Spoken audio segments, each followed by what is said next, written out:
Hey guys, in this video I'll be finishing my Fun with Plushtrap diorama. If you saw last video, I made Plushtrap and the floor for the diorama. And this video I'm going to be making Nightmare Balloon Boy and the back wall.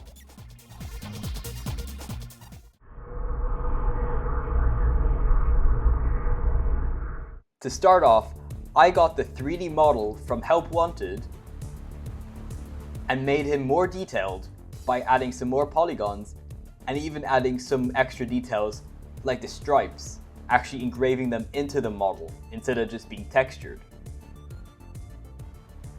You can see here I also did a little indent into the eyes in order to make it easier for me to paint later. This is just me filling in the rest of the face. This will just make it more sturdy. I also added some sockets into each joint in order to add my ball joints later.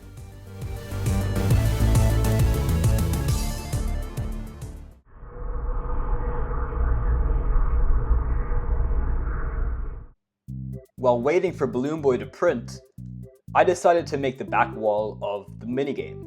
I'm going to be using a piece of wood because it's more sturdy and easier to paint on. You can see here I'm just marking it out, so I made sure that I get a perfect cut.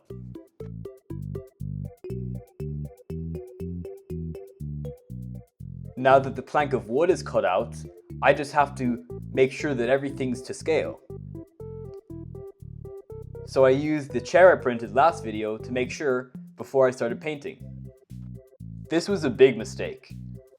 I didn't realize how many layers of paint you had to do, but I also didn't realize how intricate the wall detail is. See here that I tried to paint it, but it didn't really work out, so I just printed it out instead because it is wallpaper after all. But after all that effort, I really didn't want my background to be just a piece of paper, so I painted the bottom half of the wall myself.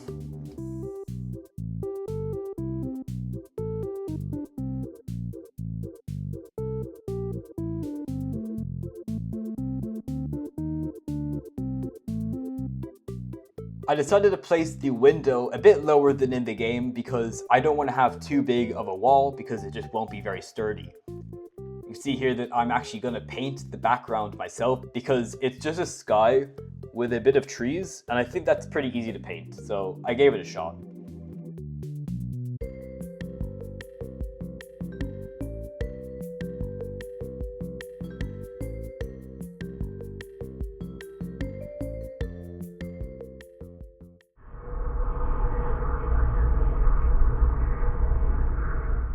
Now that I'm waiting for that paint to dry, let me show you the fully 3D printed figure.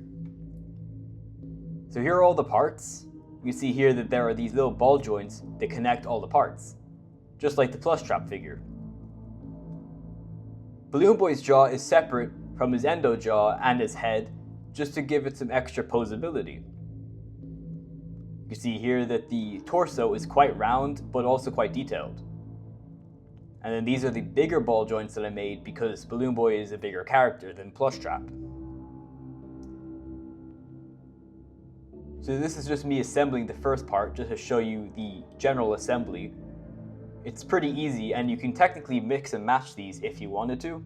So that's what makes it an Endo-Series, because I noticed that a few people thought that my Plushtrap wasn't really an Endo-Series, but the real requirements for Endo-Series is that you can take them apart, not necessarily that you can reveal their endo. If you look at Mangle, technically you cannot remove Mangle's mask, therefore it's more about the mixing and matching rather than the actual endo.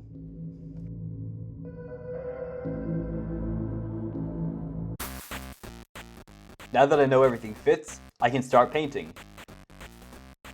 I'm using this paint called Ultramarine Blue, which I don't really use too often, especially for most of my customs, due to it being very dull in color.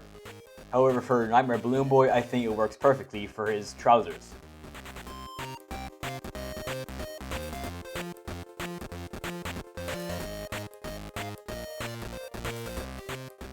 I'm just going to paint the endo jaw a matte black so you don't really see it because you can barely see it in the actual game. And I'm gonna continue with this blue for the legs.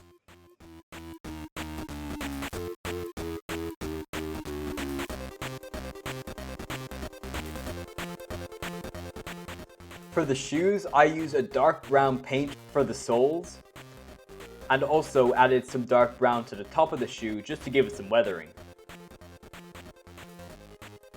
I'm going to leave this paint to dry and move back to the diorama, as the window paint has just dried. So in mid-June, I was the first person to find these Rockstar animatronics in any store in the world.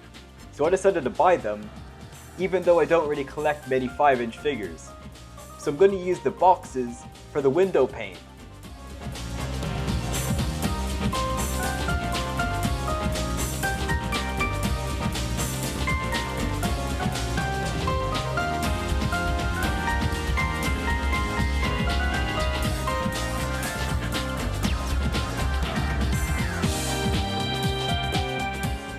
This is a pretty simple process of just gluing it together and putting it onto the window.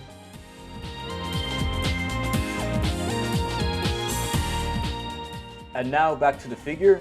I'm painting the shoulders first because it's a small piece and I can kind of get used to painting the red and making sure I got the right tones before I moved on to the body. Now I actually thought that these stripes were red and blue at first because that's what it's like on Balloon Boy in FNAF 2. However, it actually is purple. So you can see here I had to mix this special purple color because I don't really have any purple paints. So I had to mix this pink with a dark blue and I got this very nice purple that works perfectly for Nightmare Balloon Boy. So I just had to paint over all the gray parts, but I also wanted to blend in the purples and reds in order to give it the same detail that it has in the game. Painting Balloon Boy's skin tone was definitely the most satisfying part of the custom because the paint adhered perfectly and only needed about 2 layers of paint, which is a lot different to most of the other colors besides maybe the red. Speaking of the red, I painted the cheeks. And also the nose, even though actually the nose shouldn't be red, it should be a dark red. So I changed that later.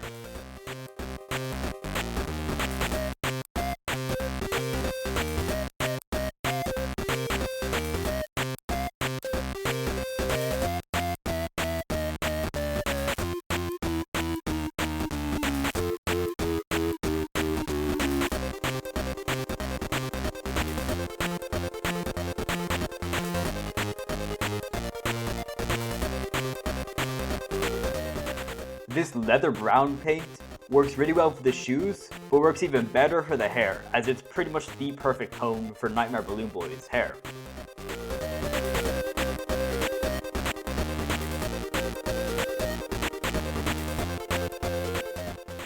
Off camera, I had to do multiple layers of these purples because, as you can see, the paint was quite translucent.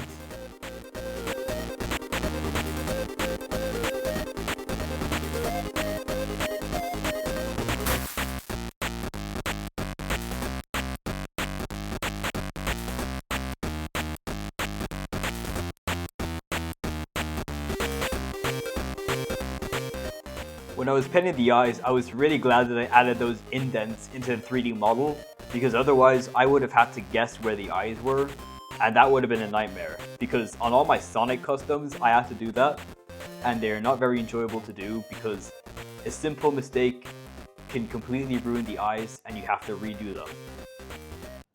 Now on to a bit more of an easy thing, the buttons. These were quite simple, they're very small.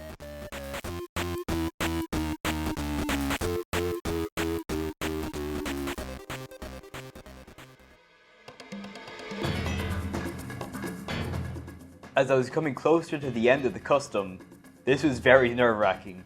Getting the white pupils on the eyes perfectly was almost an impossible task, and yet I pulled it off pretty well, although I did have to do a few repaints on the left eye, but the first one was pretty good.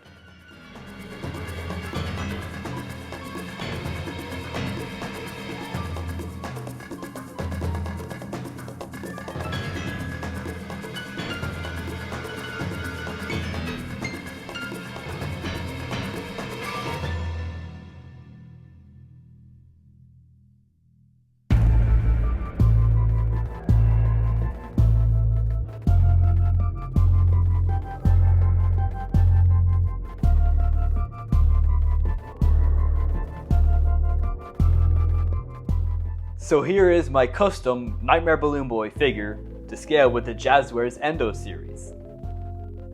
The paint detailing on the head and the torso is some of my best work yet, and I'm extremely happy with how the whole thing turned out. You can see here that the window is really nicely done. I'm really happy with how that turned out, and I think that the back wall works perfectly with the floor and the chair. And these two figures scale perfectly with each other, which is something I really wanted to get right.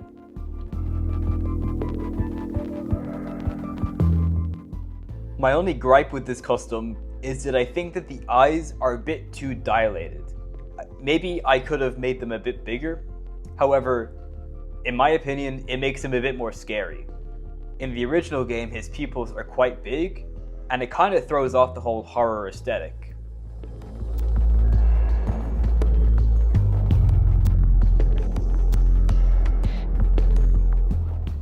I'm also quite happy with the amount of articulation I got into this figure compared to the Plushtrap figure, because Plushtrap is a lot skinnier and a lot easier to pose.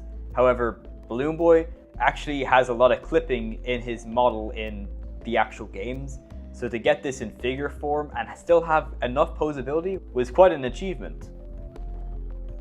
This video concludes my two-part series of making the Fun with Plushtrap and Fun with Balloon Boy minigame from FNAF 4.